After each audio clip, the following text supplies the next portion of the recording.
Can you please introduce yourself? Yeah, sure. I'm Brad Lander, running for Congress right here in New York's 10th Congressional District. You're running against Dan Goldman. Can you just explain for New Yorkers right now the stakes that we're up against and why you are the best person to represent us? One thing I would say to people is, like, if you got excited about Zohran and you like that idea of a city everyone can afford and universal childcare and freezing the rent and, you know, winning with the Knicks, his team, he's got a team on the field, and he needs allies in Washington, not adversaries. Dan Goldman did not endorse Zohran or vote for him, even when he was the Democratic nominee for mayor in the general election. That makes sense. Yeah.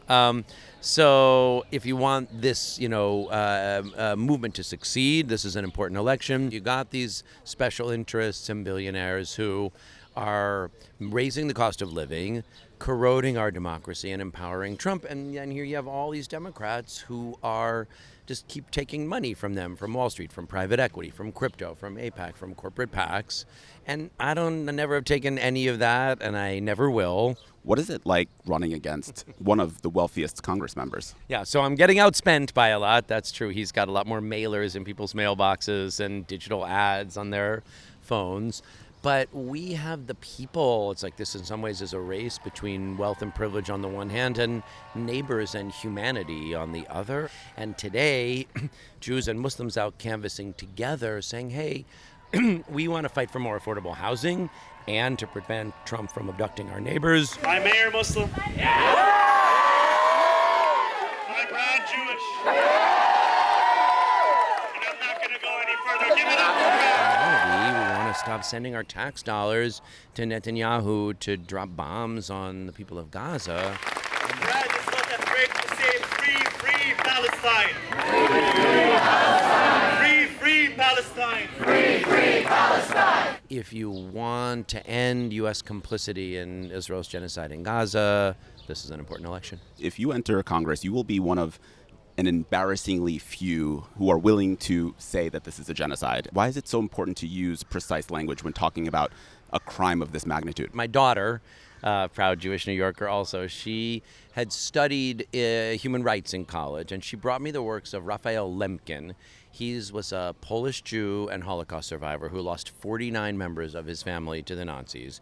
He's the one who developed the term genocide. He knew it had happened before in history, and he knew it would happen again. And he even knew that it would be hard for Jews to use to talk about other things. I don't know if he could have known just how hard when Jews were perpetrating it. When we said never again, we didn't just mean never again to Jewish people. We meant never again to anyone. When you compromise on some people's humanity, you're kind of going down a path to where we are. You're advocating for humanity, and I think that's where I come from, and that's where so many New Yorkers come from. We love Jewish New Yorkers. We love our Muslim New Yorkers. And when you see the eradication of life, I don't care who's doing it. I don't care who are the victims. I want to stand against it. I think Miss Rachel actually talks very beautiful, yeah, very well about this. Last week, leaving the Knicks game was Jerry Seinfeld, such a famous New Yorker. Someone asked him about Palestine. He said, "Come on, give us one free Palestine." It doesn't exist. And I just think that there's this dehumanization we see, not only refusing to call it a genocide, but refusing to even acknowledge that Palestine exists. I mean, if you could sit down with Jerry, what would you say to him?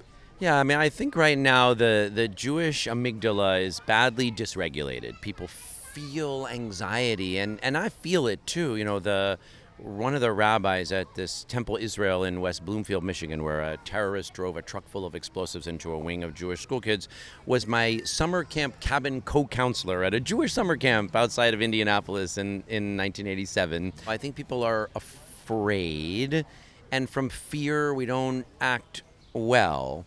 But I guess what I would say to someone like that is, would you be willing to go on a trip, maybe a Palestinian-led trip, if they don't exist? You might be persuaded if you talk to them, if you met them, if you saw with your own eyes what's going on in Masafer Yatta or in the South Hebron Hills, not even in Gaza, just in the West Bank, where I met last week some Israelis who do protective presence in the West Bank. They go out and put their bodies on the line between Jewish settler terrorists and their Palestinian neighbors. Like, why don't we go talk to some of them, and maybe it'll change your perspective on what's going on here. Here in New York City, so many people cannot afford to live. They can't afford to pay their rent. They have to move out of the city because the rents are just too damn high.